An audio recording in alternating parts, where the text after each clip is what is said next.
My daughter sat on a cold porch for 4 hours while my mother watched a movie inside with the volume up. When I finally got there, soaked to the bone, shaking, my mother opened the door and said one sentence that I will remember until the day I stop breathing. "We voted. This isn't your home anymore." I didn't scream. I didn't cry. I looked at her and said, "Okay." That single word confused her more than any argument could have. She expected a fight. What she got instead was stillness, because I already knew something she didn't. 4 days later, a man in a gray suit knocked on her door holding a folder that would end everything she thought she owned. "My name is Whitney, and this is the night my family found out that composed women are not the same as weak women. Rain doesn't fall gently in October. It comes down sideways, angry, soaking through everything it touches. That's the kind of rain that was falling when I pulled into the driveway of the house I grew up in and saw my 11-year-old daughter, Josephine, curled up on the top step with her backpack pulled over her knees like a shield. She wasn't crying when I got out of the car. She had already run out of tears by the time I arrived. Her lips were a pale shade of blue, and her sneakers had gone from white to gray from sitting in a puddle that had crept across the porch.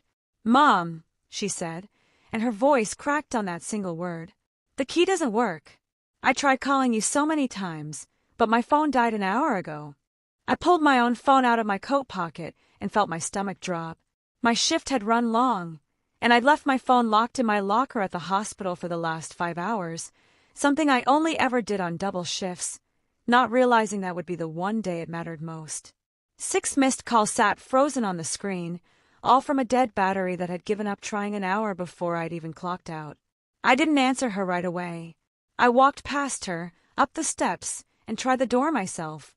The lock turned, but nothing happened.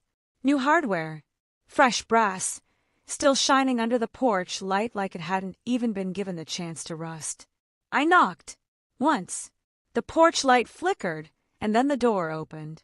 My mother stood there in a cream-colored sweater, a glass of red wine in her hand, dry and warm and comfortable, while my daughter shivered behind me in a soaked hoodie. Behind her, in the hallway, my sister Kendra leaned against the wall, scrolling through her phone like this was any other Tuesday night. Inside, past both of them, I could see Kendra's 2 kids sprawled across the couch, feet up on pillows that used to belong to my father's reading chair. On the coffee table, folded with strange, deliberate care, sat Josephine's quilt. The one my father had kept draped over his legs during his last year, the one Josephine had sewn small, crooked stars onto herself while he told her they were the best stars he'd ever seen. Now it sat there like a stranger's forgotten sweater. Past the living room, through the open door of the garage, I could see black garbage bags lined up against the wall, my work uniforms and Josephine's school clothes stuffed inside them, already zip-tied shut like the decision had been made hours before I ever pulled into the driveway. "You changed the locks," I said. My mother took a slow sip of her wine before answering, like my question was beneath urgency. "It was time for a fresh start. She sat out here for 4 hours, Mom. In the rain. She's fine. Children are resilient." I felt Josephine's hand slide into mine. Her fingers were like ice. Then my mother lifted her chin, the same way she used to when she announced dinner was ready, and said the words that would replay in my head for the rest of my life. "We voted. This isn't your home anymore." I looked past her shoulder at Kendra. "We?" Kendra didn't even glance up from her phone. "Mom and me," she said. "It's better this way, honestly. Less tension in the house. Less tension." That was the phrase they used for a child sitting outside in the cold for 4 hours because 2 grown women wanted the place to themselves. I felt every unspoken thing from the last 2 years rise up in my throat at once. Every holiday Kendra ruined and I got blamed for. Every night I spent managing my father's medication schedule while she posted vacation photos. Every time I told Josephine everything would be fine when I wasn't sure it would be. But my daughter was standing right there, watching to see what a woman does when someone tries to erase her. So I didn't yell. I didn't beg. I didn't mention the folder that attorney Walter Finch had handed me 6 days earlier, sitting untouched in the bottom drawer of my dresser because I hadn't been ready to open it fully. I only said, "Understood." My mother blinked, thrown off by how calm I sounded. Kendra's smug little smile flickered, just for a second, like she'd been expecting a performance and gotten nothing instead. I turned around, wrapped my arm around my daughter's shoulders, and walked her back to the car without another word. In the rearview mirror, the porch light shrank smaller and smaller until the house disappeared into the dark behind us. To understand how we got to that porch, you have to go back 2 years, to the last spring my father was alive. His name was Richard, and he was a man who spent 40 years as a family doctor, the kind who still made house calls long after other physicians had stopped bothering. He was proud, stubborn, and terrible at accepting help, which made the year he spent sick almost unbearable for everyone except Josephine, who never once treated him like he was fragile. She would sit beside him after school with homework she didn't actually need help with, just so she'd have a reason to be near him. He'd pretend to check her math while secretly falling asleep mid-sentence, and she'd let him, tucking a blanket over his knees without waking him. On weekends, she'd read to him from whatever library book she'd picked that week, doing different voices for each character, and he'd laugh in that low, tired way that always turned into a cough by the end. I worked 12-hour shifts at the hospital as a nurse, came home, made dinner, and handled his medications because I trusted no one else to get the dosages right. I kept a small notebook by his bed, tracking every dose, every reaction, every small change in his breathing, because I'd seen too many families lose track of the details that mattered most. My mother handled almost nothing during that year. She'd sit with him for an hour in the evenings, hand him his tea, and consider her part done. Kendra visited on weekends when it was convenient, always arriving with her children in tow and leaving before bedtime, before the parts of caregiving that were actually hard. I don't say this to paint myself as a martyr. I did it because he was my father, and because some things you do simply because love requires it of you, not because anyone is keeping score. But my mother kept score in her own way, and somehow, in her version of events, my presence in that house became something to resent rather than something to appreciate. When my father passed, the house didn't just lose him.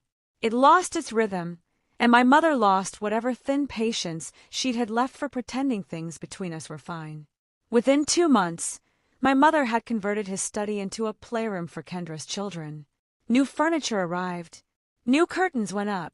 Every photograph of my father disappeared from the walls except one, buried in a hallway corner where no one would notice it unless they were looking. His reading chair, the one Josephine used to curl into beside him, ended up in the garage under a plastic sheet, replaced by a bright plastic playhouse that hummed with batteries no one ever bothered to replace. Kendra and her husband were given a spare key within weeks. Her children were given their own drawers in the hallway closet, their names labeled on masking tape in my mother's careful handwriting. Josephine and I were moved into the smallest bedroom at the end of the hall, the one that used to be a linen closet before it was converted years ago, as though grief came with a shrinking effect that applied only to us. I told myself it was temporary. I told myself grief made people behave strangely, and that eventually things would settle back into something resembling fairness. I made excuses for months. I told Josephine that Grandma just needed time, that things would go back to normal soon, even as the evidence around us suggested otherwise with every passing week. Small things kept happening.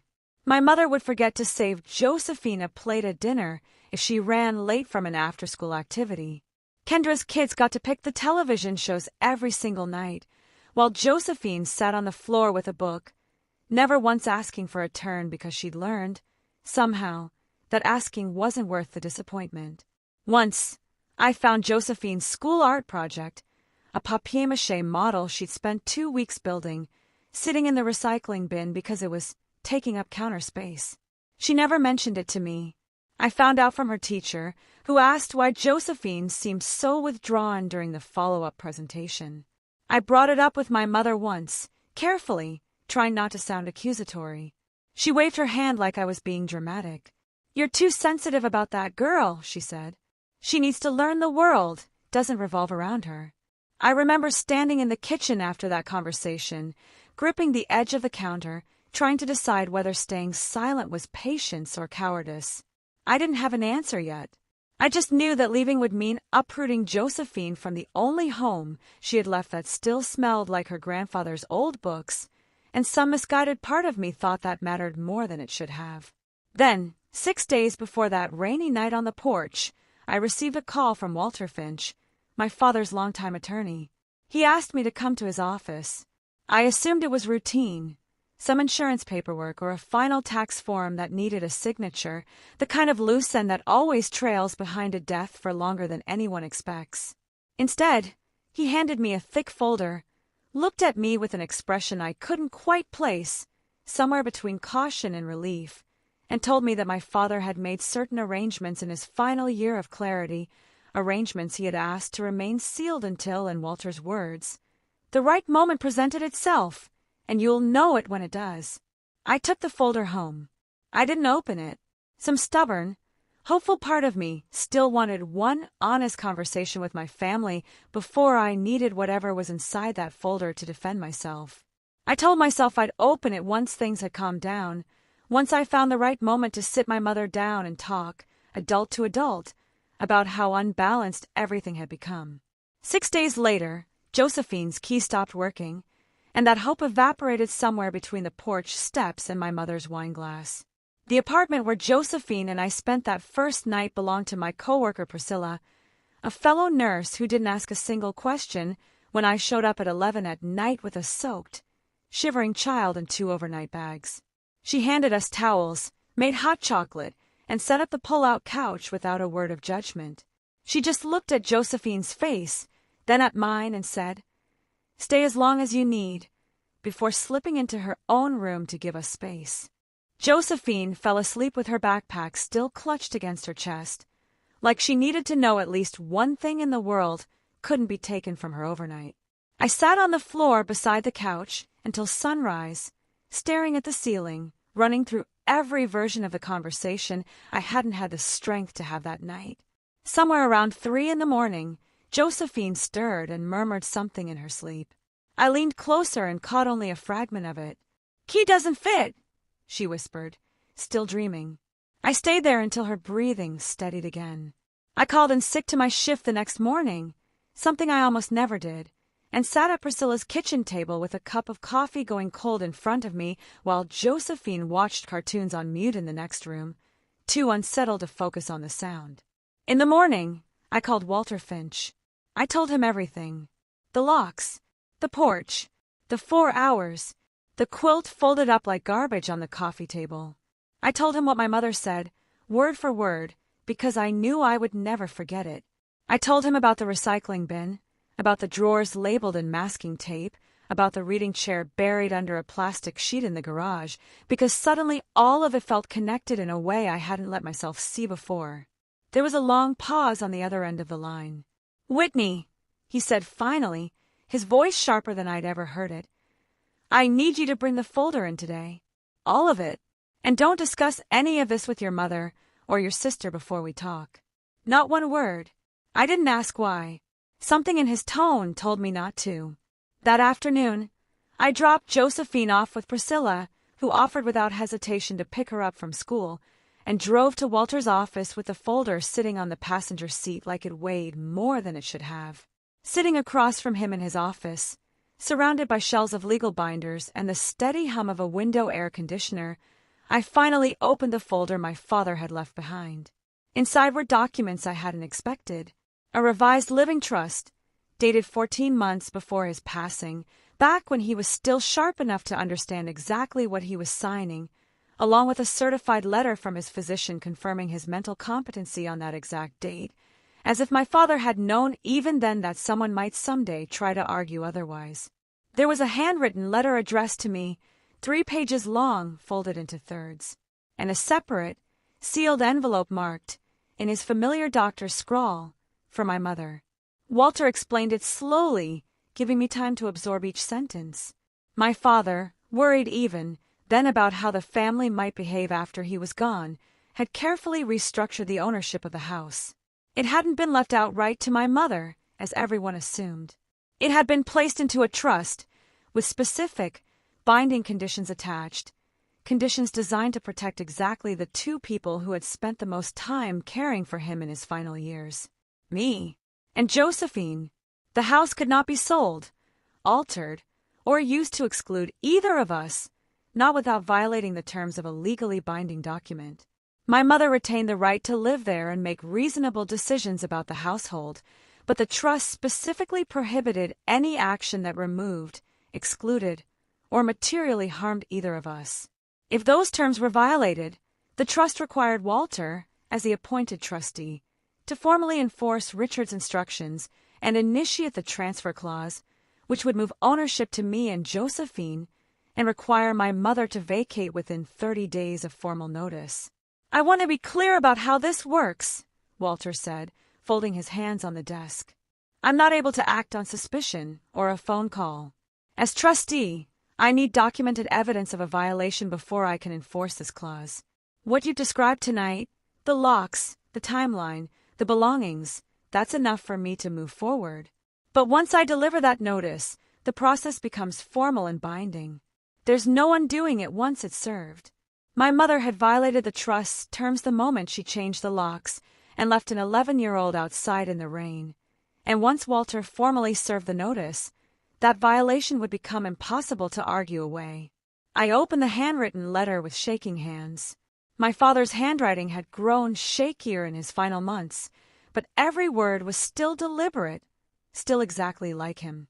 He wrote about watching me manage his care that year, about noticing things he suspected I hadn't noticed about myself, how easily I absorbed unfairness without complaint, how quickly I made myself smaller so other people could feel bigger. He wrote that he hoped this document would never need to be used.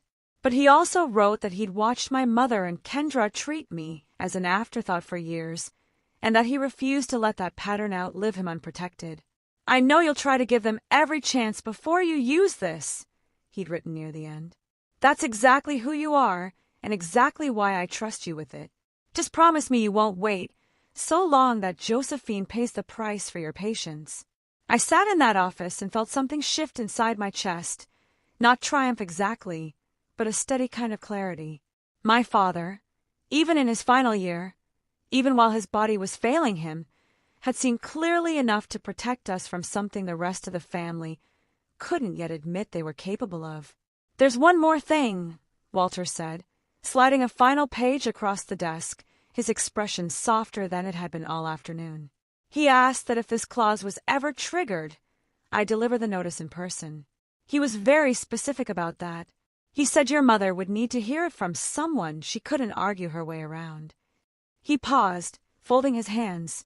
"For what it's worth, Whitney, I hoped I would never have to deliver these papers." Richard hoped the same thing, but he made sure I'd be ready if it came to this. I looked down at the page.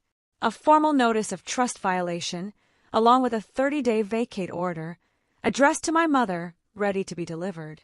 I thought about the porch, the quilt on the coffee table, the word, understood, I'd forced myself to say instead of everything else boiling underneath it. I thought about how easily my mother had said we voted, as though fairness had ever been up for a vote in that house. "When can you deliver it?" I asked. "Whenever you're ready.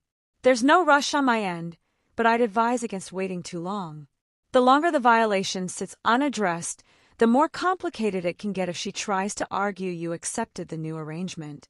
I looked at Josephine's drawing taped to the inside of my bag, a crooked little house with 3 stick figures standing in front of it, drawn back before any of this began, back when she still believed that house was simply home and nothing more complicated than that. 3 days, I said. "Give me 3 days to get her settled first."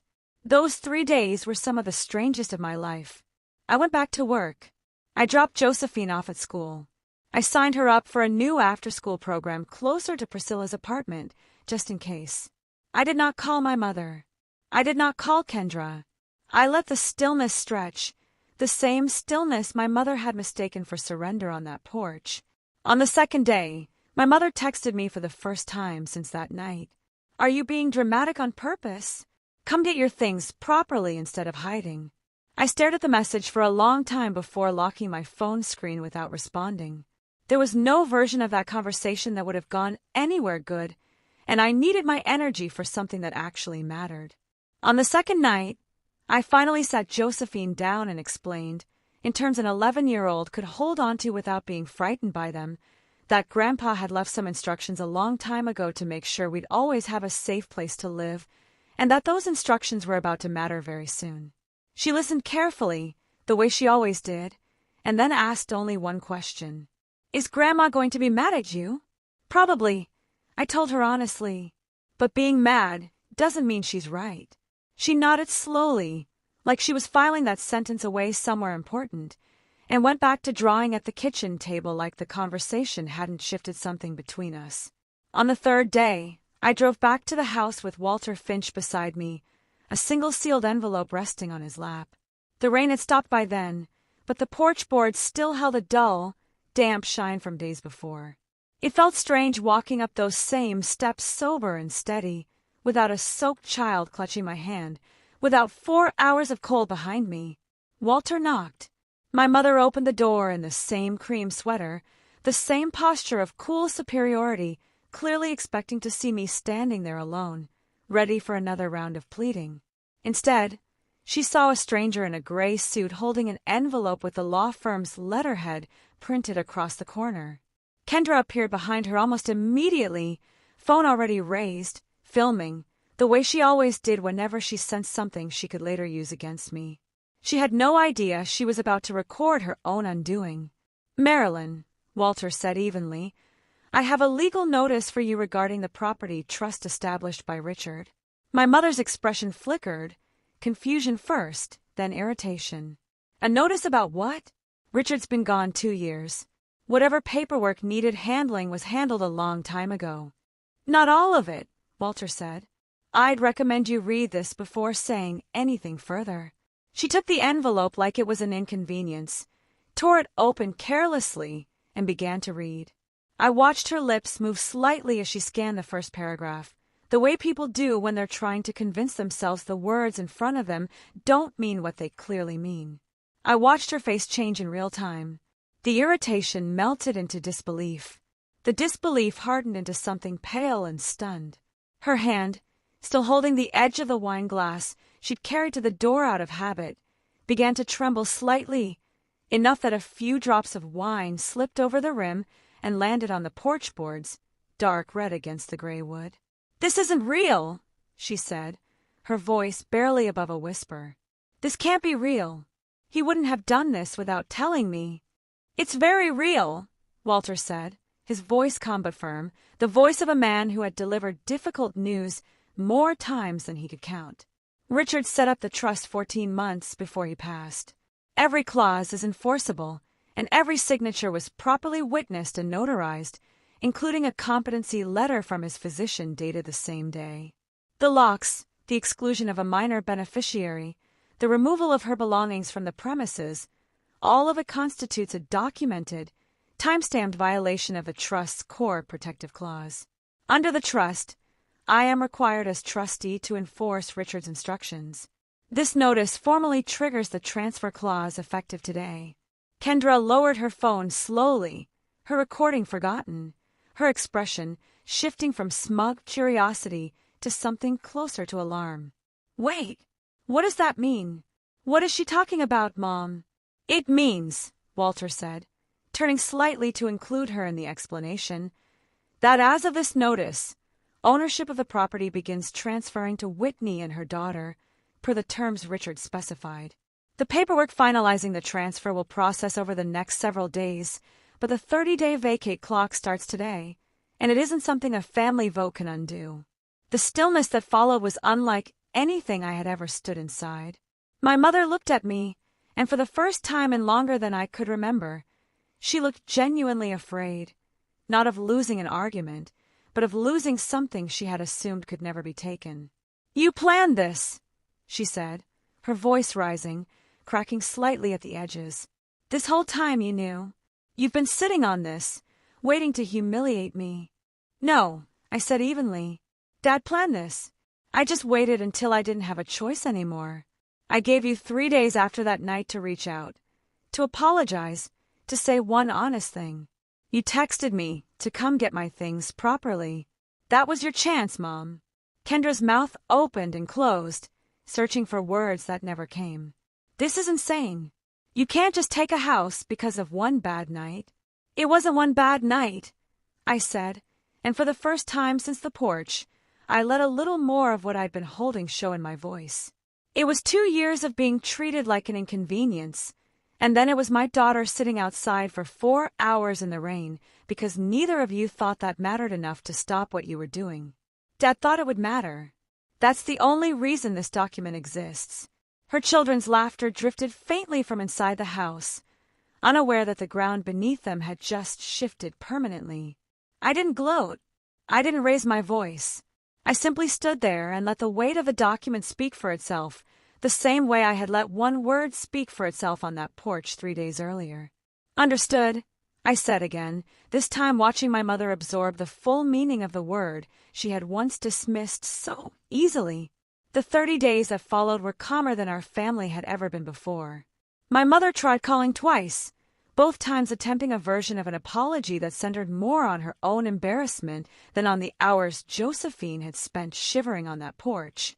The first voicemail was mostly about how humiliating it had been to have Walter show up, like some kind of process server, in front of the neighbors. The second was shorter and colder, informing me that her attorney would be reviewing the trust for any possible loopholes. I let both calls go to voicemail. Some conversations aren't owed immediately, especially not to people who only reach for kindness after consequences arrive. Kendra sent one message, short and defensive, insisting she'd just gone along with it and hadn't meant for things to go that far, followed a day later by a much longer message accusing me of tearing the family apart over one misunderstanding. I didn't respond to either. Not answering, I was learning, could be its own complete sentence, and I no longer felt obligated to fill it just to keep other people comfortable.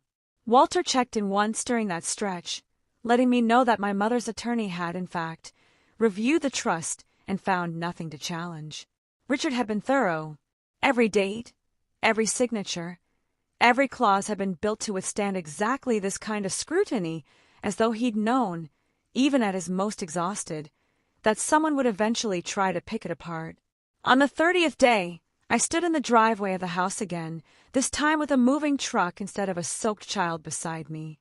My mother and Kendra's family had already gone, relocated to a rental across town, taking with them the furniture that was legally theirs and leaving behind the rest, including, I noticed, the bright plastic playhouse still sitting in the corner of what used to be my father's study, unplugged and silent. Josephine walked up the porch steps first this time, pulled her key from her pocket, and pushed it into the lock without hesitation. It turned smoothly, the same way it should have turned that rainy night months earlier, and the door opened under her own hand. She stood there for a second, just looking at it, like she needed to confirm it was real before stepping through. She stopped in the hallway, staring at the empty space where her grandfather's photo had once been buried in a corner, and without a word, she opened her backpack and pulled out a small framed picture she'd kept safe the entire time, one she must have rescued from a box weeks earlier without telling me. She walked to that same spot and set it gently back where it belonged, adjusting it twice until it sat perfectly straight. "There," she said softly. "Now it looks right again." I stood behind her in the hallway and let myself feel, for the first time in weeks, like the ground under our feet was actually solid.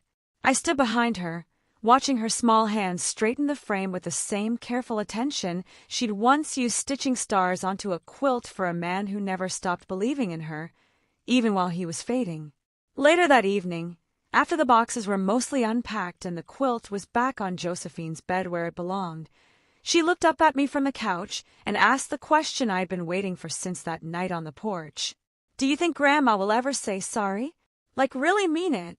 I thought about it honestly before answering, because she deserved honesty more than comfort.